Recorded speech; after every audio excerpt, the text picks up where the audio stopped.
اسی موضوع پہ بات کریں گے اور اب ہمیں اس کے لیے جوائن کر رہے ہیں کراچی کے سابق میئر پاک سرزمین پارٹی کے چیئرمین جناب سید مصطفیٰ کمال، بہت امپورٹنٹ اسٹیک ہولڈر ہیں جب ہم کراچی کی بات کرتے ہیں۔ بہت بہت شکریہ مصطفیٰ کمال صاحب، آپ بتائیے گا یہ پورا ماحول آپ دیکھ رہے ہیں، اس میں تو کوئی شک نہیں ہے کہ نہ صرف پرائم منسٹر بلکہ سپریم کورٹ آف پاکستان کے تمام نیشنل سیکیورٹی کے کلیدی ادارے، افواج پاکستان سب بہت اس وقت فوکسڈ ہیں کراچی کی سچویشن کے حوالے سے۔ پچھلے 15-20 دن میں تو اس میں انگنت میٹنگز ہوئی ہیں، آپ خود اس کو فالو بھی کرتے رہے ہیں، آپ اس کے پارٹیسپیٹ بھی رہے ہیں ان بہت ساری میٹنگز کے۔ آپ بتائیے گا یہ جو ماحول بنتا نظر آ رہا ہے یہ کتنا ڈوبل ہے، کتنا یعنی کہ اس سے شہر کے جو ہمارے ہم سب لوگ ہیں کراچی والے، اب اس شہر کی کچھ قسمت ہم بدلتے دیکھ پائیں گے؟ تھینک یو کامران بھائی۔ دیکھیں میں پہلے دن سے بولتا چلا آ رہا ہوں کہ کراچی کا جو پوٹینشل ہے یہی پاکستان کے لیے تھریٹ بھی بن سکتا ہے، اور یہی ہمارا تھریٹ رہا ہے۔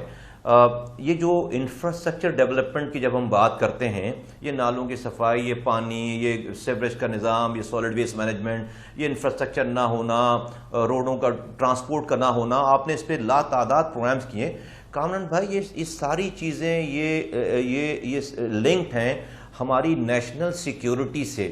آپ کہیں گے کہ عجیب بات ہے کہ بھئی میں نالوں کی صفائی کو یا گھروں میں پانی بھر جانے کو میں نیشنل سیکیورٹی سے، ملک کی نیشنل سیکیورٹی سے اس کو جو ہے وہ کا ایشو سے کنیکٹ کر رہا ہوں۔ بالکل ہے۔ دیکھیے آج جو ہمارے پاس، یہ تو سب لوگ مان رہے ہیں نا کہ بھئی چیزیں ٹھیک نہیں ہیں، سب لوگ کہہ رہے ہیں، اس کو بھول جاتے ہیں کہ کس نے کیا کیا۔ اور میں سمجھتا ہوں کہ جو میں نے اب تک فالو کیا ہے، جو مجھے نظر آ رہی چیز، انٹینشن یہی ہے کہ دیکھیے کہ کراچی تباہ ہو رہا ہے تو ملک تباہ ہو رہا ہے، اور ہم سب لوگوں کو مل کر اپنی ماضی کو بھول کر ہمیں اس کراچی کو ٹھیک کرنے کی ضرورت ہے۔ اور یہ ایک نیشنل ایشو ہے، اس میں وفاق کو بھی اپنا رول پلے کرنا ہے، صوبائی حکومت کو اس میں لیڈ کرنا ہے، لوکل گورنمنٹ کو جو ہے اور اسٹرینتھن کرنا ہے۔ یہ وہ سب چیزیں جو ہے وہ یہ ہوں گی تو اس کے بعد وہ یہ تمام چیزیں آگے چلیں گی۔ دو ایشوز ہیں کامران بھائی، ایک ہے اسٹریٹجک ایشوز، کراچی کے اسٹریٹجک پرابلمز کہ اس کی جو پرابلمز ہیں، اور ایک ٹیکٹیکل ایشوز ہیں۔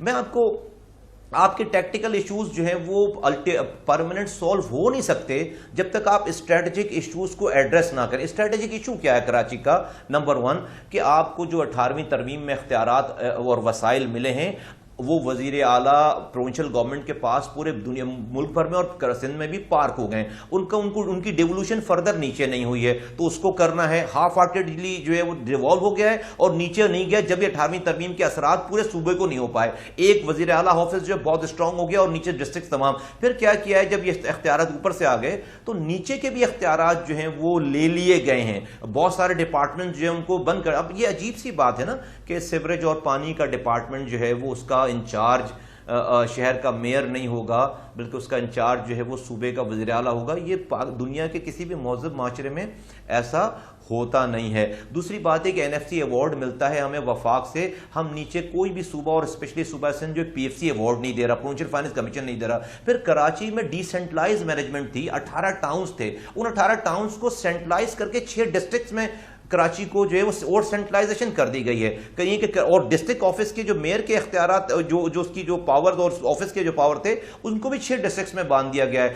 بلڈنگ کا ایک ماسٹر پلان ہوتا تھا کراچی کا جو کہ ایک واچ ڈاگ ہوتا تھا تمام اداروں کے اوپر، اور وہ سب سے زیادہ جو غلط چیزوں کو روکتا تھا وہ بلڈنگ کنٹرول کی غلط چیزوں کو رکھتا تھا۔ غضب خدا کا کہ اس ماسٹر پلان ڈپارٹمنٹ کو اب 2013 میں اسی جس کی وہ چوری روکتا تھا ماسٹر پلان ڈپارٹمنٹ، اسی بلڈنگ کنٹرول اتھارٹی کے انڈر میں اس کو دے دیا گیا، یعنی کہ کسی چوکیدار کو چور کے انڈر میں دے دی۔ یہ وہ اسٹریٹجک ایشو ہیں۔ ٹیکٹیکل ایشوز آپ کے آ جاتے ہیں، نالوں کی صفائی ہے، پانی K4 ہے، S3 کا پروجیکٹ ہے، سالڈ ویسٹ مینجمنٹ ہے، ٹرانسپورٹ ہے۔ تو اس حوالے سے میں سمجھتا ہوں کہ جب تک آپ یہ کام نہیں کریں گے کامران بھائی، یہ آپ کی نیشنل سیکیورٹی کا ایشو ہے۔ میں کیوں کہہ رہا ہوں؟